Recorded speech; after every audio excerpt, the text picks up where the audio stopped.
Hello friends, ये exam India पर आपका स्वागत है। दोस्तों, बीपीओ एग्जाम स्पेशल क्लासेस के अंतर्गत हम लोग पंचायती राज व्यवस्था पढ़ रहे हैं। आज हम लोग चैप्टर नंबर 21 पढ़ेंगे और ये आपका जो सिलेबस का टॉपिक है उसका ये 5th नंबर टॉपिक है आपका।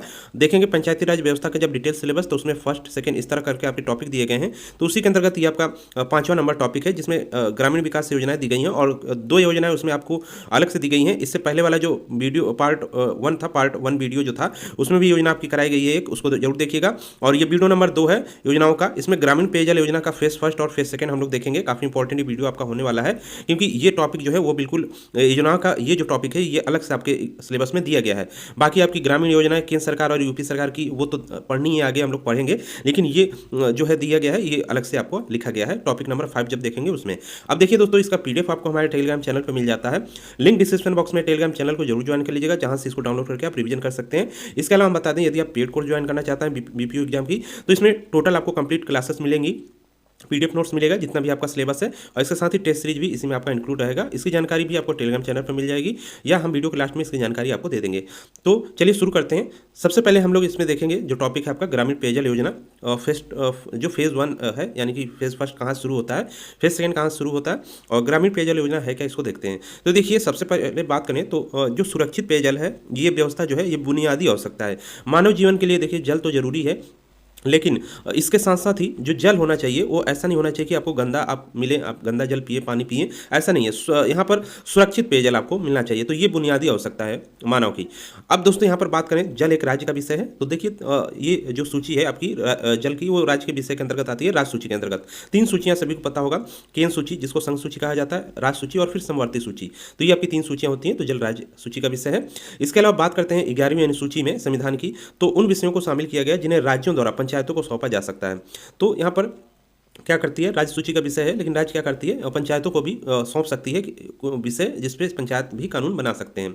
नेक्स्ट यहाँ पे देखिए, समस्या की भावता को देखते हुए केंद्र सरकार समय समय पर विभिन्न कार्यक्रमों के माध्यम से राज्य सरकार के प्रयासों को पूरा करती रही है।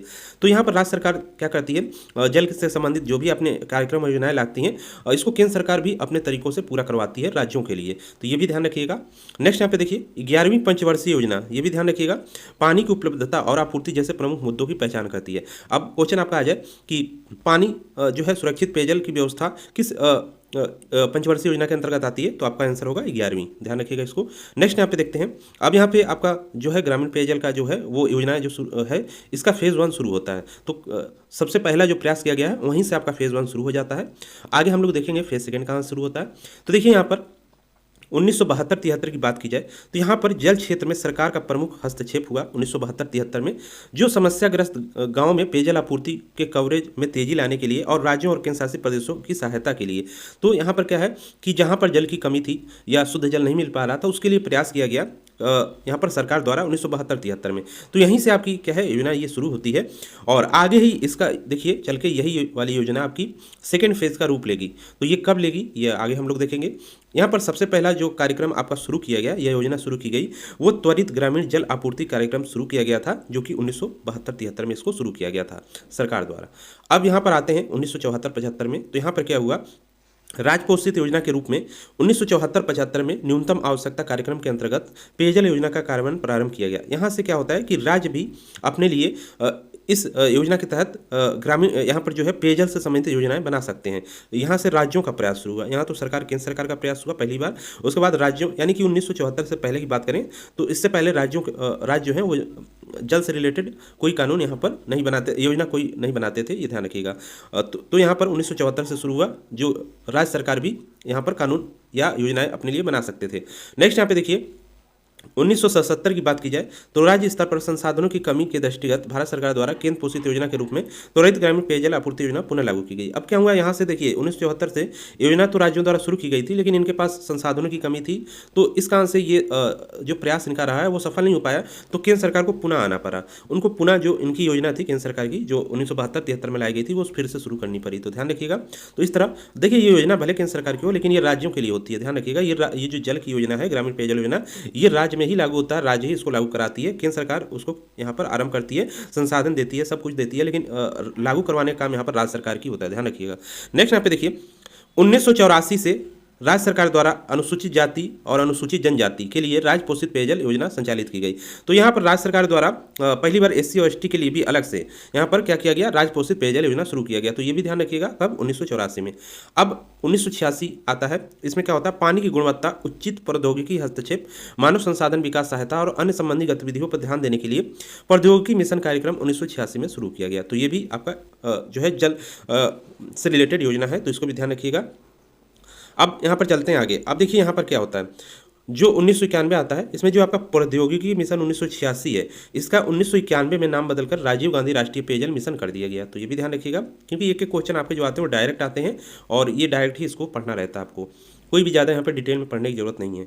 अब 1999 और 2000 का समय आता है, इसमें क्या होता है, सेक्टर सुधार पेयजल योजनाओं की योजना कार्यान्वयन और प्रबंधन में समुदाय को शामिल करने हेतु परियोजनाएं शुरू की गई। और यानी कि ये भी जल से रिलेटेड आपकी योजना थी, तो इसमें भी आपका सेक्टर सुधार पेयजल योजनाओं के अंतर्गत इसको शुरू किया गया था। अब यहाँ पे देखिए 2000 में ही भारत सरकार द्वारा प्रधानमंत्री ग्रामोदय योजना लागू की गई।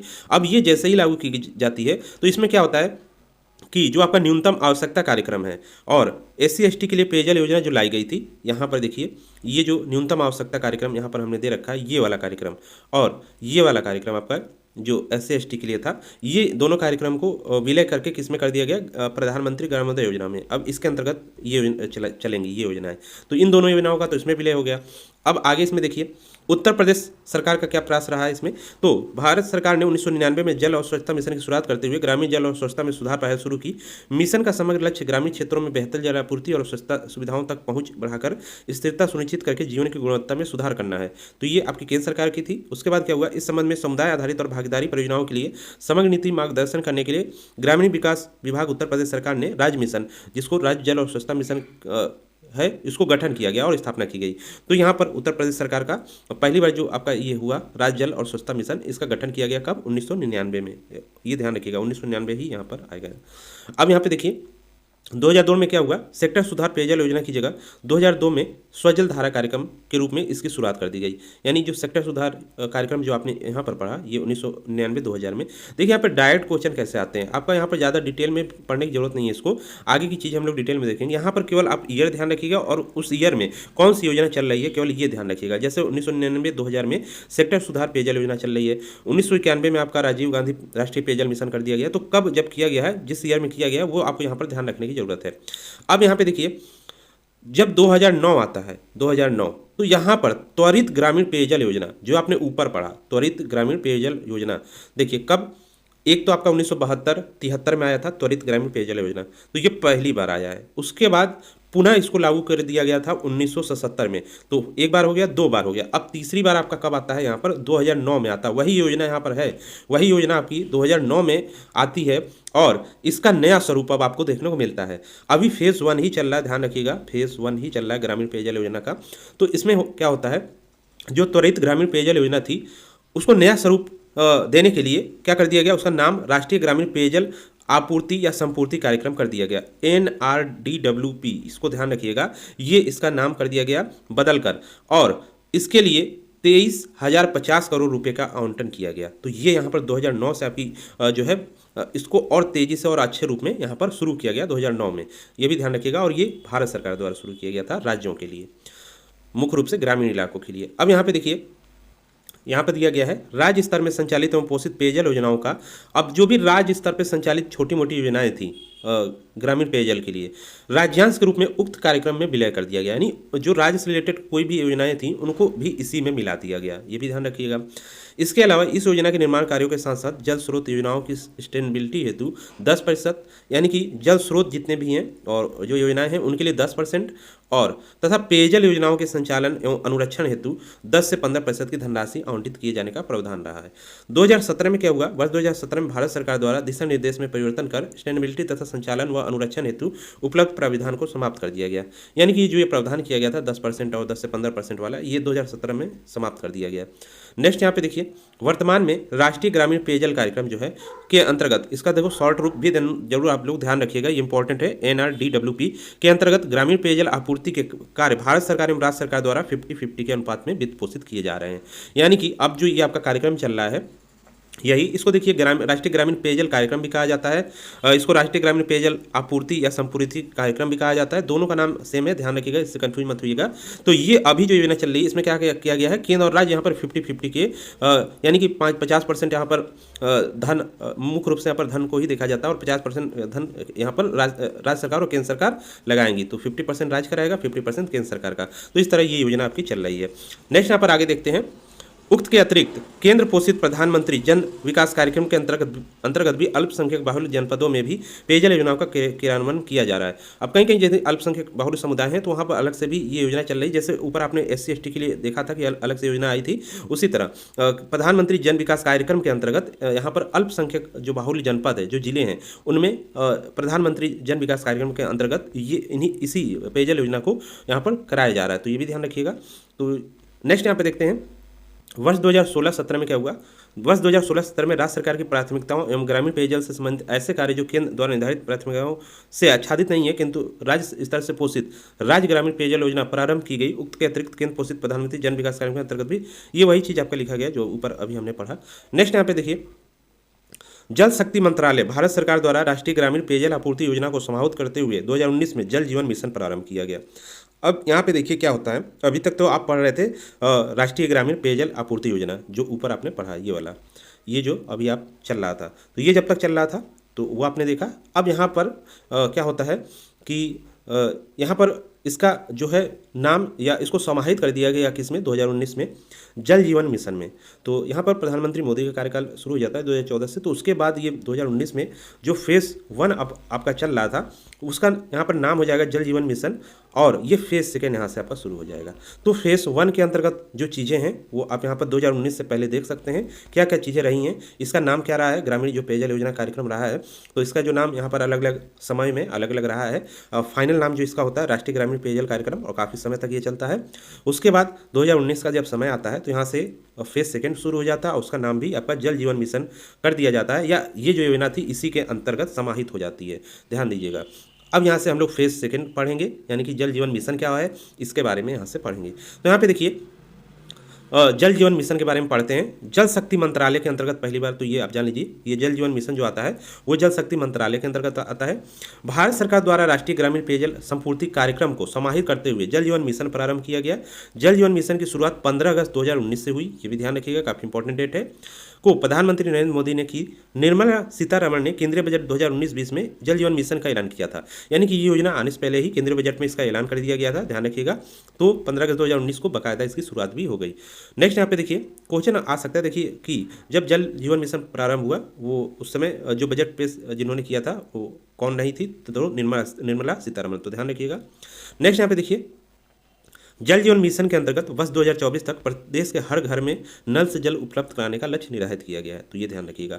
प्रदेश यहाँ पर लिखा गया है क्योंकि राज्य जो करेगी वो यहाँ पर केंद्र सरकार करेगी वो राज्यों के लिए ही करेगी, इसलिए यहाँ पर प्रदेश लिखा गया है। नेक्स्ट यहाँ पे देखिए इस मिशन का लक्ष्य मौजूदा जल आपूर्ति प्रणालियों एवं जल कनेक्शन, जल गुणवत्ता निगरानी और परीक्षण के साथ साथ सतत कृषि की कार्य क्षमता सुनिश्चित करना है। ये देखिए स्टेटमेंट में आपके आ सकते हैं, तो ये ध्यान रखिएगा जो लिखा है इसके अंतर्गत। यह संरक्षित जल के संयुक्त उपयोग के सुनिश्चित करता है। इसके साथ ही यह पेयजल स्रोत में वृद्धि, पेयजल आपूर्ति प्रणाली, पेयजल उपचार और पुनः उपयोग को सुनिश्चित भी करता है, ध्यान रखिएगा इसको।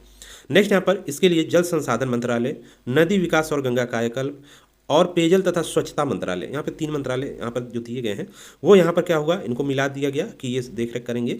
और मिशन का लक्ष्य 2024 तक कार्यात्मक घरेलू कनेक्शन। अब यहाँ पे देखिए कार्यात्मक घरेलू कनेक्शन का मतलब है यहाँ पर नल कनेक्शन भी दिया जाएगा।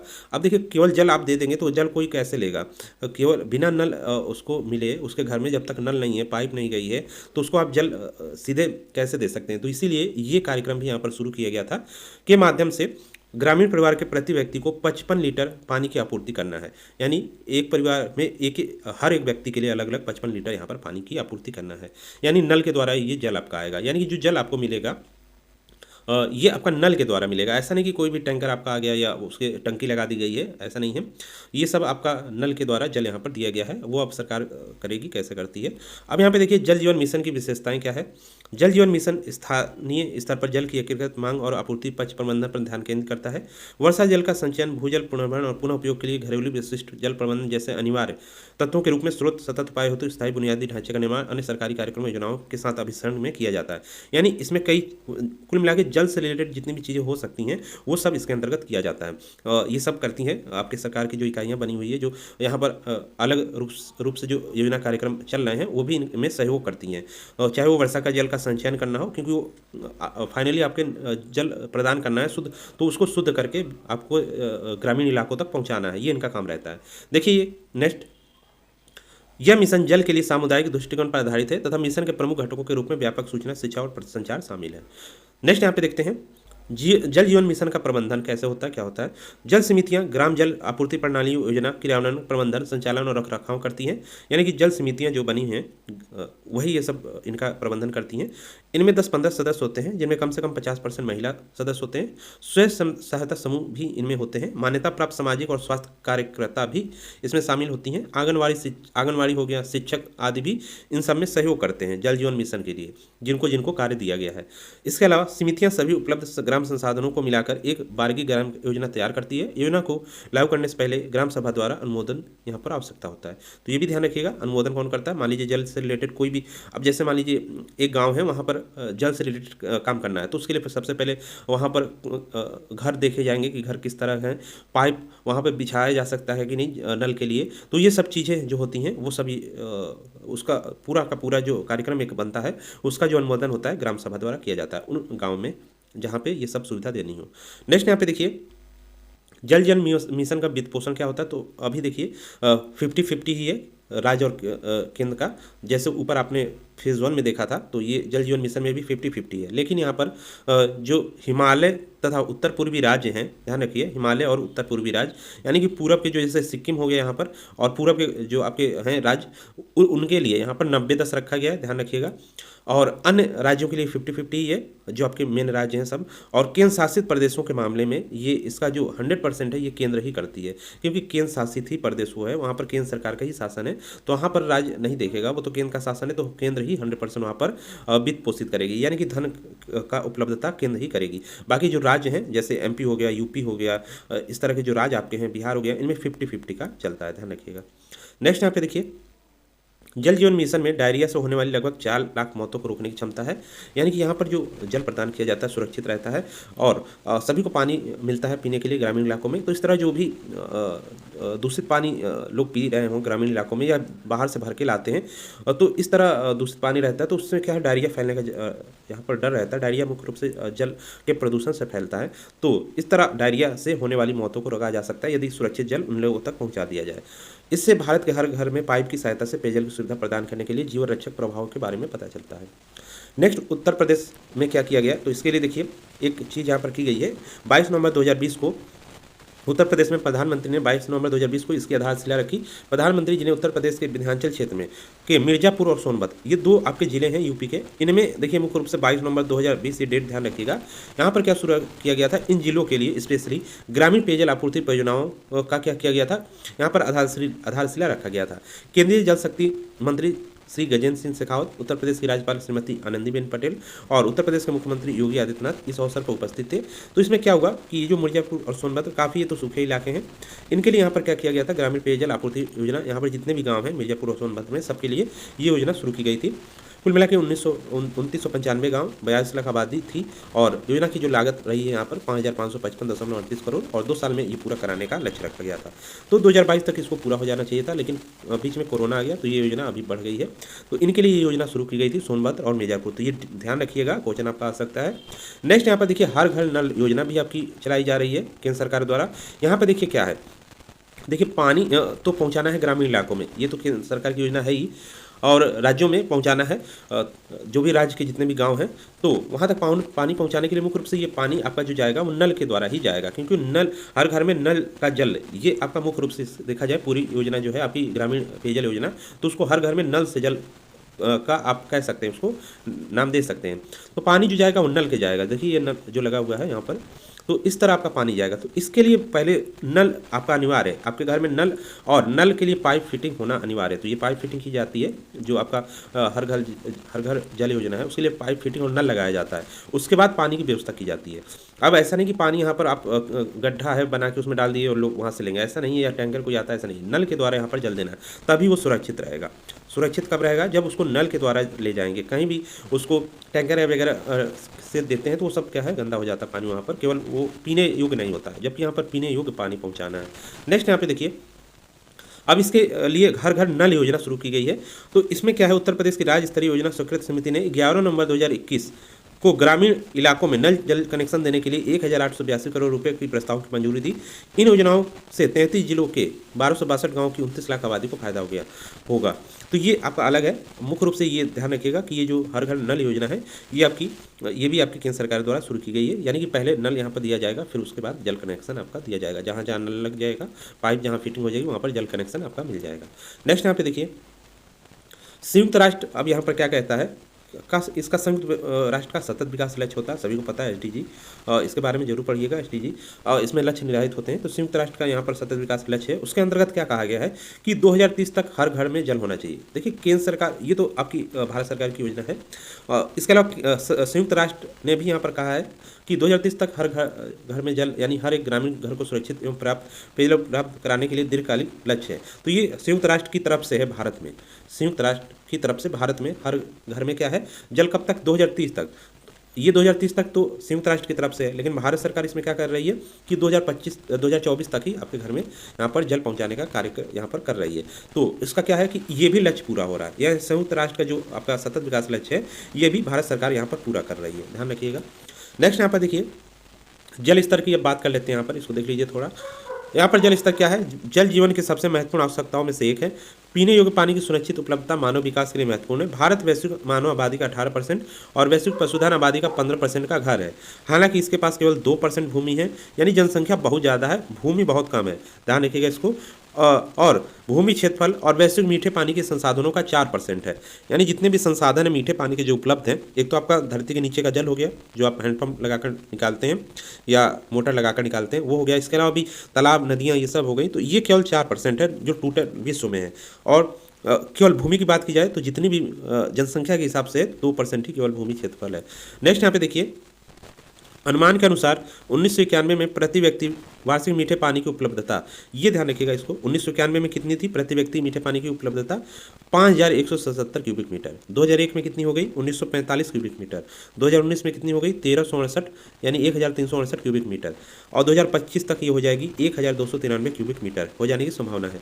और 2050 में क्या हो जाएगा कि 1140 ही बचेगा।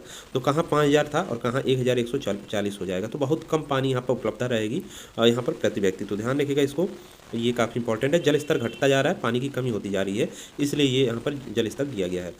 अब यहाँ पे देखिए, मुख्यमंत्री ग्रामीण पेयजल निश्चय योजना मुख्य रूप से बिहार की योजना थी, जो कि सुशासन कार्यक्रम के अंतर्गत लागू की गई थी।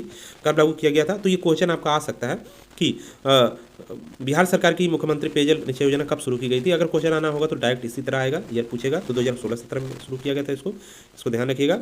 और इसको 2019-20 तक क्या है, पाइप द्वारा शुद्ध पेयजल उपलब्ध कराने का लक्ष्य इसके अंतर्गत रखा गया है। नेक्स्ट यहाँ पे देखिए, जो हम लोग आगामी चैप्टर पढ़ेंगे वो केंद्र और राज्य सरकार की अन्य योजना जो आपकी बची हुई है उसको देखेंगे। राष्ट्रीय स्वास्थ्य योजना हो गया, इसके अलावा भी जो ग्रामीण योजनाएं हैं उनको देखेंगे। तो काफ़ी इंपॉर्टेंट अब होने वाला है, क्योंकि योजना आपके BPO एग्जाम के लिए काफ़ी इंपॉर्टेंट है। सबसे ज़्यादा मार्क्स योजना का ही है। तो योजना पूरा देख लीजिएगा, और इसका PDF हमारे टेलीग्राम चैनल पर मिल जाएगा, उसको भी डाउनलोड करके आप पढ़ सकते हैं। दोस्तों मिलते हैं नेक्स्ट वीडियो में। इस वीडियो में इतना ही। और यहाँ पर कोर्स ज्वाइन करने के लिए आप टेलीग्राम चैनल ज्वाइन कर लीजिए, या 299 का कोर्स है, आप पेमेंट कर दीजिए 9807342092 पर, और स्क्रीनशॉट भेज देंगे तो आपको पेड कोर्स में ऐड कर लिया जाएगा। पेड कोर्स में आपकी पूरी क्लासेस चलेंगी, ऑल सब्जेक्ट की, ध्यान रखिएगा, और टेस्ट सीरीज भी इंक्लूड है।